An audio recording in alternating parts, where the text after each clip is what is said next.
Hello guys, so in this video I want to compute the cool sum using two different approaches, but before we're going to start, please feel free to check out my first math blog post. I attached the link below this video, and tell me, give me your feedback and tell me if there is something, some topics that you will be interested in me to cover. Okay, so let's compute the following sum.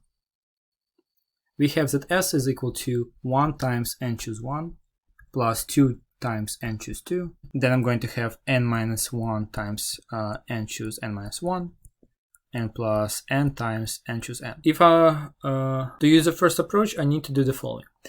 We need to remember this identity, that if I'm going to have n choose k, then that is going to be equal to n choose n minus k. So for example, if I'm going to have n choose 0, then that is going to be equal to n choose n minus 0 is equal to n choose n. And the idea that stands behind it, that if we have n choose 0, n choose 1, n choose 2, and etc., and then we're going to have n choose n minus 1, and then n choose n, then you can see that this term over here is going to be the same as this term.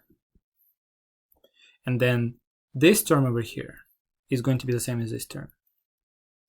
So basically that is the idea of your identity. If you have a list of your n choose k, and then when you're going to go towards the center, then the terms that are on the same distance from the center are going to be the same. So then what can I do with my sum? I'm going to just rewrite my sum. First I'm going to change the order, and then I'm going to use the identity. So if I'm going to take this term, I'm going to write this term as n times n choose 0. And then I'm going to have plus this term over here is going to be n minus 1 times n choose 1. Then this term over here is going to be 3 times n choose n minus 3. And then you can see the last term over there is going to be 1 times n choose n minus 1. Okay, and then what is the idea? Idea is take our original sum and observe that we have the different coefficients in front of n plus 1. So if I'm going to take my original sum and just write it down below this sum over here, then you can see that I don't have there n choose 0, so that's why I'm going to skip this term, but I have n choose 1, so that's why I'm going to write 1 times n choose 1. And then I'm going to write all the terms, and then when I'm going to have terms for n minus 3, I'm going to have here n minus 3 times n choose n minus 3. Plus n minus 2 times, and here I'm going to have n minus 1 times n choose n minus 1. And here's the last term, which doesn't have a pair over here, is going to be plus n times n choose n. So what do we have over here? We have this sum. And then what I'm going to do, I'm going to take those two equations and add them up. And if I'm going to add them up, I'm going to obtain on the left hand side 2s. And on the right hand side, you can see, first I'm going to have n times n choose 0. Then those two terms, if I'm going to add them up, I'm going to have n minus 1 plus 1, which is n. So I'm going to have n times n choose 1. And then you can see, if I'm going to add all these terms over here, they're all going to have the same coefficient n. So I'm going to have n times n choose n minus 3, plus n times n choose n minus 2, and the last term is going to be plus n times n choose n. And then what can I do? I can take my common factor n and just factor it. And after I'm going to factor, observe that we're going to have that sum over there. And that sum is exactly equal to n choose 0 plus n choose 1 plus n choose n minus 1 and plus n choose n. And if you're going to use a binomial coefficient theorem, then that is going to be equal to 2 to the power of n. So that's why over here we're going to have that 2s is equal to n times 2 to the power of n. And then 2 and 2 will get cancelled. So from here we'll get that s is going to be equal to n times 2 to the power of n minus 1. And that is exactly going to be the result of finding that sum.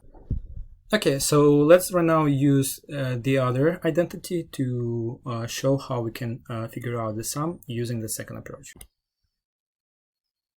And for that, let's take k times n choose k. And then I'm going to write the definition of n choose k. I'm going to obtain that k is equal to n factorial over k factorial times n factorial, n minus k factorial. And then I'm going to do I'm going to take my n factorial and write by definition as n times n minus 1 factorial. And the same I'm going to do for k. So I'm going to have k times k minus 1 factorial. And the last term is going to be, we're not going to change it.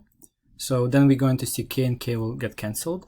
And you can check that then that is going to be equal to n times n minus 1. Choose k minus 1. So then that means that we can rewrite our sum in the following way. We're going to obtain 1 times n minus 1 choose 0 plus 2 times n minus 1 choose 1. So it's not going to be 1 and 2. I should have n there. Yeah, because for our when we're applying our identity, we have n over there. And then we're going to dot dot dot plus, and here we're going to have n times n choose 1, n times n choose n minus 1 choose n minus 2, and plus n times n minus 1 choose n minus 1.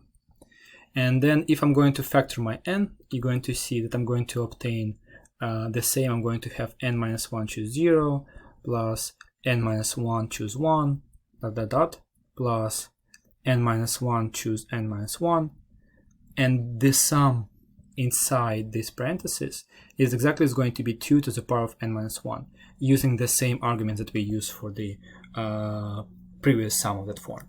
So that's why I'm going to obtain that is equal to n times 2 to the power n minus 1. And you can see using different approach, we obtain the same answer. So that means that our answer is correct. Okay guys, thank you for watching. Let me know if you have any questions. If you're not subscribed to my channel, please subscribe and have a nice day.